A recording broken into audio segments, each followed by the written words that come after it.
네, 유승민 작가 모셨습니다. 어서 오세요. 안녕하세요. 오늘 어떤 내용일까요? 오늘은 고등학교 교사한테 날아든 익명의 메시지로 이야기를 시작해 보겠습니다. 네. 어느 날 수업용으로 쓰는 인스타그램 부계정에 이틀에 걸쳐서 누군가 말을 걸어오다가 갑자기 신원을 밝히면서 나 선생님 좋아해도 되냐라고 물어봤다고 합니다. 네. 알고 보니까 가르치는 학생이었던 건데요. 교사가 거절 의사를 밝히면서 한 번만 더 그러면 계정을 차단해버리겠다라고 엄포를 놓으니까 네. 그날 밤 8시에 성적 행위와 관련된 성희롱성 발언과 함께 성기 사진이 도착했다고 합니다. 아이고, 선생님 많이 놀라셨겠네. 많이 놀라셨죠. 예. 그래서 바로 학교에 알렸고 이제 학교가 교육지원청에 교권보호위원회를 열어달라라고 요청을 했다고 하는데요. 네. 교보위는 교사의 교육활동이 침해됐는지 판단을 하는 심의 자리입니다. 그렇죠. 그런데 교보위가 내린 결정이 교육활동 침해는 아니다라고 이제 결론을 내린 건데 네. 그 이유가 조금 황당합니다. 밤 8시는 방과 후 시간이 아니기 때문에 교육활동과 무관하고 SNS는 사적 채널이기 때문에 해당이 되지 않는다라고 얘기를 한 건데요. 게다가 그 학생이 이 일을 그 친구들한테 떠벌리면서 그 소문이 또 교사한테까지 들어가서 피해가 더욱 커진 상황이라고 합니다. 아니, 그럼 규정 이런 게 있을 거 아닙니까? 네, 이번에 교보위가 판단 근거로 삼은 건 학교안전법이라는 것이었는데요. 예. 여기에 교육활동 중에 해당하는 시간대를 명시를 해두고 있습니다. 예. 뭐 당연히 수업 시간, 쉬는 시간, 점심 시간이 들어갈 거고 등하교 시간과 현장 체험학습 그리고 기숙사 생활 내에 그 시간이 해당이 되는데 네. 그렇기 때문에 밤 8시는 해당이 되지 않는다라고 판단을 내린 겁니다. 하지만 이 법은 학교안전법, 그러니까 학교안전사고 예방 및 보상에 관한 법률이기 때문에 학생이 사고가 났을 때 학교가 책임지는 범위를 지정한 법이고요. 사실상 교사를 보호할 기준으로 삼을 수 있는 법은 따로 있는 건데 이게 이제 적용이 안 된 겁니다. 예. 이 사안을 공론화하고 있는 오준영 교총회장 이야기부터 들어보겠습니다. 이 사건은 성폭력 사안이고요. 네. 성폭력 특례법에 의해서 반드시 처벌받아야 될 중대 범죄 중에 하나예요. 선생님을 보호할 수 있는 기구는 지금 현재 교권보호위원회 하나가 유일합니다. 이번에는 교보위에서 교육활동 침해가 아님으로 판명을 받았기 때문에 아이에 대한 분리조치도 교육지원청에서 할 수가 없고요. 선생님에 대한 적절한 휴가 조치, 그러니까 피해를 회복하는 조치도 할 수가 없게 됩니다. 근거가 없어서.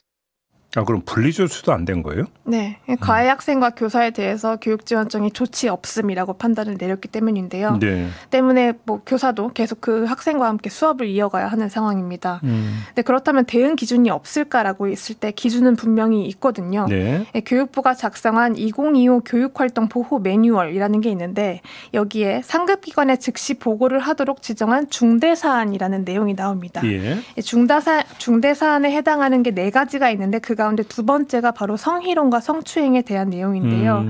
아주 명확하게 이 통신 매체를 이용한 음란 행위라고 명시가 되어 있습니다. 네. 그러니까 이번 사건은 매뉴얼상으로 명백한 중대 사안에 해당이 된다라고 볼 수 있는데 그럼에도 불구하고 교보위는 이걸 중대 사안 보고서를 받고도 3주 동안 아무런 조치를 취하지 않았고 결과적으로는 교육활동 침해가 아니다라고 최종 판단을 내린 겁니다. 그러니까 이렇게 판단을 내리는 과정에서 교보위원들은 뭐라고 이야기를 했대요? 상당히 저도 궁금했는데요.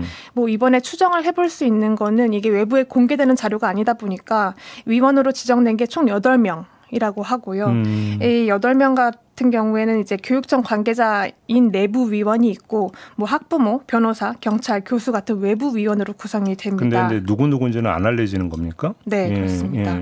다만 이 사안에 대해서는 만장일치로 교육활동 침해가 아니다라고 판단이 내려진 것까지는 확인이 됐습니다. 만장일치로? 네. 그러니까 심의 내용을 조금 더 확인을 해보고 싶어서 해당 교육지원청의 장학사와 연결을 시도를 했는데 지난주 금요일 하루 종일 연락이 닿지 않았고 이 전라북도 교육청과 해당 지역 교육지원청은 이제 우리는 잘 모른다라는 입장을 내놨습니다. 결국 해당 교사한테 돌아온 조치는 단 하나, 그러니까 행정심판으로 해결하라라는 메시지였는데요. 네. 이게 어떤 걸 의미할지 오준영 회장 이야기로 한 번 더 들어보겠습니다. 이제 피해자인 교사에게 도교육청을 상대로 이제 다퉈봐라라고 하는 선언이나 마찬가지거든요. 스스로 개인의 몫으로 그 책임을 전가한 형태거든요. 그래서 이거는 선생님에 대한 명백한 2차 가해가 될 수 있는 거고요. 교육활동 보호를 철저히 하겠다는 국가 차원의 의지를 저버리는 행위라고 볼 수 있습니다. 네. 네. 결과적으로 이번 결정이 뭐 교사도 학생도 지켜내지 못했다라고 볼 수가 있는데요. 당연히 교권 보호도 중대한 사안이기도 하지만 이 학생 같은 경우는 내년에 성인이 되는 나이거든요. 네. 그럼 본인이 어떤 타인한테 성적 메시지를 보내도 성기 사진을 보내도 아무런 제재를 받지 않는다라는 거를 다른 곳도 아니고 학교에서 배우고 있는 셈인 겁니다. 이걸 근거 규정까지 살피면서 따질 사안인가요, 이게? 아니죠. 상식적으로 생각을 해도 아무리 학생이라고 해도 이거는 조치가 필요한 사안인 거죠. 근데 어떻게 이렇게 어떻게 이런 결론이 내려질 수 있는 거죠? 이해를 조금 더 이제 취재를 해서 예. 정확하게 심의 내용에서 어떤 이야기가 오갔는지도 좀 명백하게 밝혀져야 할 필요가 있습니다. 아무튼 그러면 이 선생님은 어떻게 대응할지 혹시 이런 얘기는 아직은 나오지는 않고 있는 거고요. 네. 예. 조치 없음이기 때문에 사실상 할 수 있는 거는 현재 상태로는 없다고 봐야 합니다. 아니 저건 뭐 주권방송 1님이 저건 범죄 그 자체라고 이렇게 지적을 해 주셨는데 네. 근데 또 선생님 입장에서 학생을 또 형사적으로 어떻게 뭐 대응한다는 것도 어렵죠. 좀 고려를 하시는 건지 뭔지는 잘 모르겠습니다만 좀 이해가 좀 잘 안 됩니다. 네. 알겠습니다. 자 이렇게 마무리하죠. 유승민 작가였어요. 수고하셨습니다. 맞습니다.